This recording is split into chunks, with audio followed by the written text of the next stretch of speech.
In this episode of Game Retention, we're talking about AI and the impact it has on virtual events. In 2023, 93.3% of respondents considered their virtual events to be a success, with 95.5% planning to incorporate them into their strategies.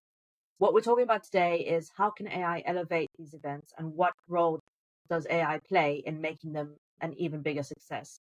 Today, to discuss this, we've got Izzy and Cassandra. Izzy, could you tell us a little bit about yourself and your experience, please? Sure, yeah. First of all, thank you so much for having me. My name is Isabella Bedoya, but everyone calls me Izzy. And I pretty much I got into AI for marketing and sales about a year ago. And it's been really interesting ever since. So I'm excited to chat all about that today and anything else that comes up. Hi everyone, I'm Cassandra. I'm digital marketing manager for Dragonfly AI. I also head up the events calendar for the year, and that includes a lot of in-person events in the UK and across the pond. We recently did one in the US. So yeah, we're really excited to kind of contribute to the conversation ahead.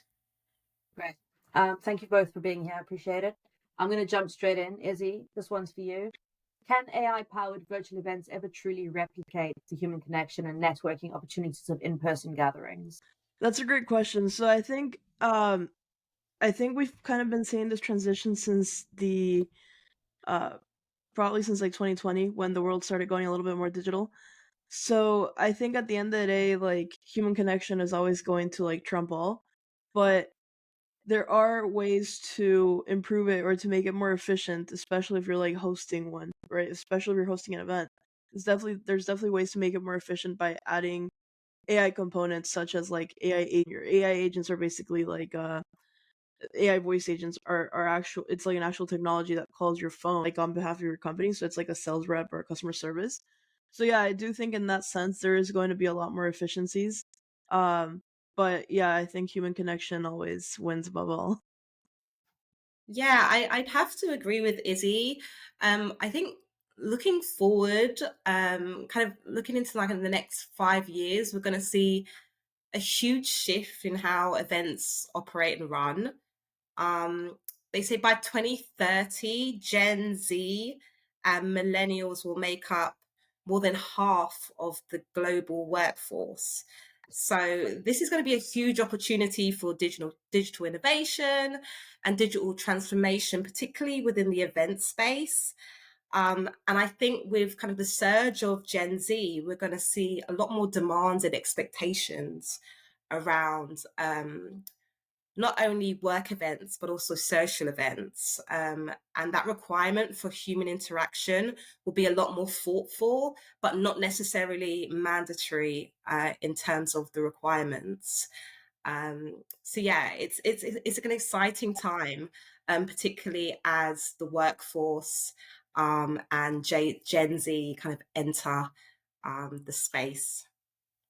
I think it's interesting as well because I think when we discuss things like this, there's always an inclusivity aspect, right? So people obviously who struggle to get to events for personal issues or family reasons, or they're on the spectrum, or they're neurodivergent, or they have mental health issues and they can't be in big rooms of people. I always wonder how it's going to open up the room, per se, digitally for those people to then be included, just like remote working has done for parents and similarly people on the spectrum and so on. Um, with that, like, Izzy, have you seen any specific things to make these events more inclusive? Is that something that factors? I mean, that's really a very interesting question. I think there is a big push with like ADA compliance, for example, right? Like now you have to make websites ADA compliant, and there's some companies that they just do like these like widgets and overlays that now all of a sudden, your website can become more accessible. So I think that there are probably going to be some things. There's nothing that I can think of right now other than like, if you're on Zoom, you can put like your reactions without having to say anything and stuff like that. And I've seen also like on Zoom there are add-ons now where uh you can do like, for example, if I'm speaking in English, the other person on the other end, they can actually set the settings so that it sounds like I'm speaking their language. It's interesting what you said about like the translating thing because I don't know. I got a phone upgrade recently, and I made a phone call, and it gives me the option to have AI enhanced Oh, wow. in-call support in different language. It would translate it for me live, which is crazy. Never seen anything like that, which brings me kind of to the other side of it, Cass, if I can give this one to you, like the overuse of AI. So we're seeing this kind of thing everywhere. Is it too much? How do we know it's too much? Where is the line? Does anyone know where the line is? Do you believe that there's a risk of overuse in virtual events where technology might overshadow content and human interaction? Yeah, I think in terms of event organizers, the ones that are going to win and be most successful are the ones that are going to understand that there needs to be a balance between, leveraging and utilizing AI for, efficiencies, and inclusion. You mentioned there around having the ability to, translate languages and all this kind of stuff in real time. So yeah, I think for events, there's a lot of opportunities with AI in terms of being able to drive efficiencies. In terms of personalization, I think a lot more events are going to become a lot more tailored around people's personal preferences, around their characteristics, what they enjoy doing. And I think AI is going to be a huge driver for that. Like anything, we're all very much aware of digital fatigue. And where AI replaces human experiences or human interaction in a careless way, I think that's where the issues arise. I think AI needs to be used in a very thoughtful and deliberate way, without taking away the human element and the human interaction, which is almost, can almost be seen as a huge selling point in 5-10 years, where we're going with AI and where we're going with technology. Event organizers will be able to use the fact that there are human elements of this event to be a USP and almost kind of drive engagement, because not everyone wants to talk to a bot or a robot or an avatar in the future. So yeah, I think it's about striking a balance between AI and the human element, and the event organizers that will be most successful will be the ones that can find that middle ground, I guess. Yeah, I think Cassandra's right. I definitely agree with a lot. I think ultimately it really is going to come down to testo. I think it's going to be very interesting because as technology improves, it's going to be also kind of challenging to know if it's digital, like who's an actual AI or whatever the case is. I've seen tools like, for example, Heijen. They have like you can clone yourself, so you can actually it looks like you. Like you can record a video that looks like you, talks like you, sounds like you. Um, I think the only thing that it doesn't know how to do is smile. But everything else, it gets down pat. And now they're releasing the next version, which is full body avatar, whereas all of them were just kind of like headshots. So yeah, I think in addition to all of that, I think it's probably just going to get a little bit challenging to be able to tell what's real and what's not. There's definitely an empathy thing, obviously, when we talk about AI and a lack of empathy. But also, as you said previously, Izzy, about the human connection, there's that hotel, the robot hotel. Someone mentioned it on a previous episode, and I think it's somewhere in Asia, and it's fully managed by robots. Like the concierge is a robot, and in the restaurant it's robots. And the general feeling is that it's great as like an experience and a novelty, but doesn't have the same impact as going to a hotel and being served by people. I think going back to kind of the generational gap, I think so. I'm a millennial. So for myself, dealing with a robot or dealing with AI on a continuous basis, for me, it feels empty. And going back to the kind of empathy thing, it lacks thoughtfulness and yeah, just real kind of interaction. Gen Alpha, for example, like with them growing in a completely digital age, for them, that might be the norm. And exactly you say, Izzy, in terms of as technology evolves and develops, knowing what is AI and what isn't, the lines are going to become more and more blurred. AI policies and governance will need to be responsible for that transparency. And AI laws coming out recently around, having to say whether you are talking to an AI or not. They will very much be a driving force in terms of being able to show what's AI and what isn't. What my preference is, it will be very different to what my daughter's preference is in terms of interaction with AI. And I 100% agree in terms of that feedback loop.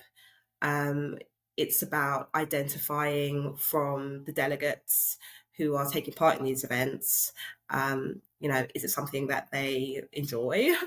Is it something they prefer? Or actually, is it something we need to kind of strip back? I think it's going to be an interesting one. I read somewhere recently that Amazon Fresh or something where you just go in and there's no human beings. Yeah. And an elderly gentleman was trying to pay in cash and he couldn't. And there's kind of like those barriers and those blockers that will come up for generations, like you say, Cass. It's going to be a fun one to watch over the next 5 to 10 years, I reckon. For sure. Izzy, can I pass this one to you, please? What challenges have you encountered in using AI to enhance engagement, and how have you addressed them? Probably the biggest challenge was when we were starting to use AI voice agents. In the beginning, the technology was like kind of spotty still. So I think it really just boils down to a couple of things. It came down to like prompt engineering and really getting down to like a lot of it is just prompts, right? So when people are complaining about AI or AI outputs or whatever, a lot of times they just haven't put in the right formatting, and sometimes it's as simple as that. That was definitely a big hurdle to cross. But then it was just patience, because then it got to a point that we realized that the technology exists, but maybe it's too soon to release it into the wild. And that's what I did. I kind of just like, I played with it. I tried launching it and deploy, but then I just had to wait until maybe about like end of January, when again it was just a game of waiting, and then tried it again, did the whole prompt engineering again, did all of that, and then finally we were able to like launch it, and now it's live. Like now we have a live voice agent. But I think with a lot of this, a lot of it is just it's so new, right? Conversational AI, at least at that capacity, it's only been available to the public maybe for the past 6 months. So of course, when you're dealing with new technology, it's going to be buggy, and I think that a lot of the times it's just patient. Same with like OpenAI, or same with like Midjourney, or any of those like image generation prompts, right? It's like or tools, all of those tools, same thing. Last year, you would ask for like, I think that video went viral of Will Smith eating a bowl of spaghetti, and it was just like the most like weirdest video ever. And now it's creating with Sora from OpenAI coming out. Now it's creating like full-fledged high quality videos. So it's really interesting. But yeah, I think a lot of the times, if you are having trouble with any AI tools, or it doesn't have what you're looking for, I think it's just a matter of waiting, because we're at the very beginning of it. I mean, in your line of work, is your solution predominantly for scaling and kind of cost effectiveness? So what are the main kind of pain points, and why do your clients find this so relevant? Is it purely just like a lean speed machine, or is there more to it?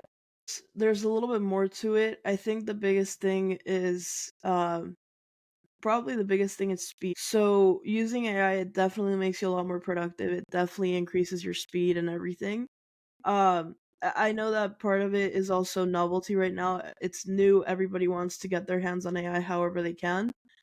And I think what makes it like the most appealing is that not only are, like I said, it's speed. Not only are we able to save actual time and money, but for example, I built an AI funnel builder, automated funnel builder, and a lot of it is using AI and automation. And as a quick example, you just fill out some forms with some stuff that you want on your funnel, and all of a sudden it auto populates on the funnel. But, we have this one service that if you were like a normal person trying to get a funnel built through an agency or through a freelancer on Upwork or whatever, it would take you maybe like 3 to 6 months to get the exact thing built and done and launched. And then with our AI, with our automated funnel builder, we're able to like literally build a whole funnel in like a matter of 1 or 2 hours. So it really makes a big difference. But yeah, like I said, I think it's more of a speed, innovation. I think those are like the top quality things. I mean, we see a similar thing at Dragonfly in largely scaling and hitting kind of the level of quality that can be controlled and managed. I do wonder, like, whether in both areas, whether it can be taken not too far, but that it can take over so much that it kind of creates a saturation level that is much lower than it is currently. But I suppose that comes back to the novelty. Yeah, I think it can be taken too far though, because like I have personally seen when it comes to a point where like whatever the like ChatGPT, for example, whatever it's giving you as an output, you still have to go and edit that, right? You still have to go through it, make sure that it reflects you, your insight, add more information to reflect your expertise that ChatGPT just doesn't have. But I see it time and time again. A lot of people just take it for what it is and they copy it and paste it into LinkedIn or whatever platforms, and now you have LinkedIn AI comments, which is driving everybody crazy. So I think it definitely can be taken too far. And I think a lot of that could be scaled back if people just stopped and read what they're actually generating before posting it anywhere online. Yeah, I definitely agree on that. I have a little team of freelance copywriters, and sometimes stuff comes across my desk and I'm like, do you want to just maybe reconsider this one before sending it back? Because I can tell just by looking at it that there are chunks of this that are ChatGPT, but it all I mean, yeah. That's crazy. What's the saying? Work smarter, not harder. Yeah. Oh yeah. That's it. I think AI is like the perfect bond with that saying. Cass, my last question, please. How do you predict AI will evolve in the context of virtual events in the next 5 years, and what futuristic features can we expect? Good question. I think what's really exciting about AI is it's unfolding right in front of our eyes. So in terms of like futuristic events, it's actually not too far from the future. We're living in it. I don't know if anyone's heard of the Elvis concert that's coming out at the end of the year in London. Izzy, I'm not sure if you're aware. It's named the Elvis Evolution, and essentially it's an experience where they'll use AI and holographic projection to bring Elvis Presley to life, kind of like concert format. And I mean, this has been done at Coachella before a couple of years back. And yeah, I think as technology evolves, as AI evolves, we're going to see more and more of this type of immersive